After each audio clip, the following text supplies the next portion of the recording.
Galaxy M02 finally আমার হাতে এসেছে, একটা রিভিউ করার সুযোগ পেলাম। সম্পূর্ণ ডিটেলস নিয়ে আমি আছি এবং ভিডিওটি স্কিপ না করে সম্পূর্ণ দেখবেন। সো বকর বকর করলাম না, লেটস গেট স্টার্ট।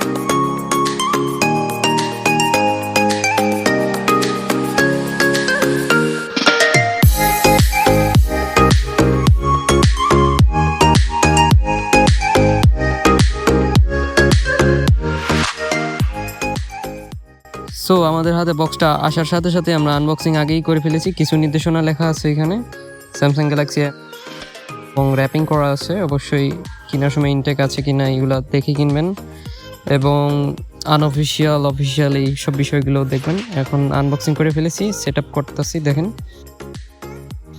তো প্রথম মোবাইলটা একটু কেমন জানি একটু লেগে ভাব করেছিল। সাইডের ডিজাইনটা বেশ সুন্দরই আছে, মিনিমালিস্টিক, এবং এটা অবশ্য ম্যাট ব্ল্যাক।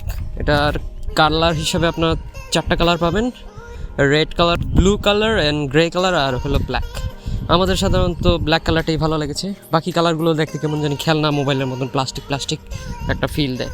আর ক্যামেরাতে তেমন কিছু বলা নেই, নর্মাল আর কি। ক্যামেরাটা অ্যাভারেজ কোয়ালিটি, ছোটোখাটো ছবি টবি তুলতে পারবেন, সেলফি টেলফি তুলতে পারবেন, মোটামুটি লেভেলের আর কি ক্যামেরা। তেমন একটা ভালো ক্যামেরা দেয়নি। ক্যামেরাটাও বেশ ভালোই, তেমন একটা ভালো না। এটা আর কি পরবর্তীতে খোলা হয়ে যাবে। সো অ্যাবাউটে গিয়ে দেখি এটা কত অ্যান্ড্রয়েড ভার্সন। তো এটা অ্যান্ড্রয়েড ভার্সন 10-এ রান করতেছে। ভবিষ্যতে অ্যান্ড্রয়েড 11 আসার সম্ভাবনা নাই বললেই চলে, যেহেতু আন্ডার 10,000 টাকার একটা ফোন। সো এই যে দেখেন এটার ওপেনিংটা কিরকম জানি একটু লেগি ভাব প্রথম স্টার্টিংয়েই। তো বুঝতে পারছেন ইউজের পরে কি অবস্থা হবে, যেহেতু এটার প্রসেসরটা অনেক দুর্বল, প্রাইস যেহেতু কম, তাই এরকম সমস্যায় কিছু ইস্যু আছে।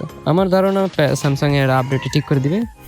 তো এটার সাধারণত ভেরিয়েন্ট হচ্ছে, দুইটা ভেরিয়েন্ট আছে, এক হলো 232 আর হলো 332। আমরা এর ডিটেলসটা একটু দেখে নিই।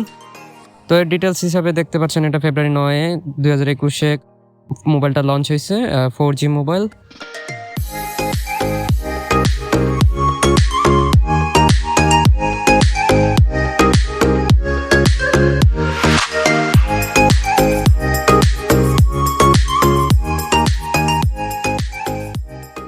আর চিপসেট হিসাবে আছে মিডিয়াটেকের একটা চিপসেট, আর রমটা একদমই দুর্বল।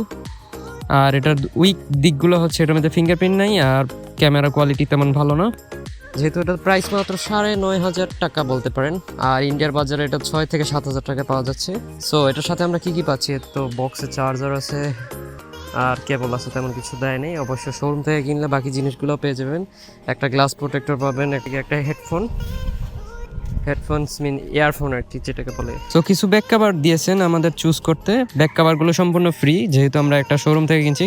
বেশ সুন্দর এখানে ব্যাক কভার আছে, আপনারা চাইলে যে কোনো ব্যাক কভার চুজ করে এখান থেকে নিতে পারেন, সম্পূর্ণ ফ্রি, যেহেতু আমরা এটা শোরুম থেকে নিয়েছি। শোরুম থেকে না কিনলে অবশ্য প্রাইস কম হবে এবং এইসব এক্সট্রা অ্যাক্সেসরিজগুলো পাবেন না। উনি একটা টেম্পার গ্লাসও লাগিয়ে দিতেছে এবং যা ইনফরমেশন আছে ওইগুলো সব কমপ্লিট করে দিতেছে। গ্যারেন্টি ওয়ারেন্টি, যেহেতু এটা 1 বছরের ওয়ারেন্টি আছে, গ্যারেন্টি হয় না কখনো।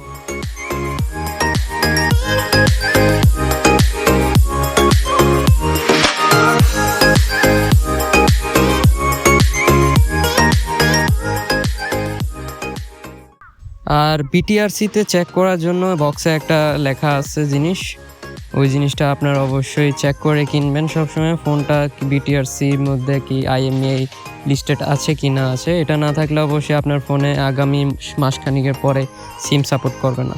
সো এই ছিল আজকের আমাদের আয়োজনে। আশা করি আপনাদের ভিডিওটা ভালো লেগেছে এবং কমেন্টে যদি আরও কিছু প্রশ্ন থাকে। এবং ফোনটা আমি ইস্যু যা পাইলাম তা হলো কিছু লেগি ভাব আছে, যেহেতু এটার প্রসেসরটা একদমই দুর্বল। মিডিয়াটেকের একটা মডেল, ওল্ড মডেলের একটা মিডিয়াটেকের প্রসেসর। তো এটা 28 ন্যানোমিটারের একটা মিডিয়াটেকের প্রসেসর দিয়েছে তারা, খুবই দুর্বল। গেম খেলার তো চিন্তা ভাবনা করি না। সো ওনাদের শপে অনেকগুলো মোবাইলের কালেকশন আছে, ভিভো, ওপো, এবং দেখে নিন যেভাবে বিটিআরসিতে চেক করতে হবে। So by.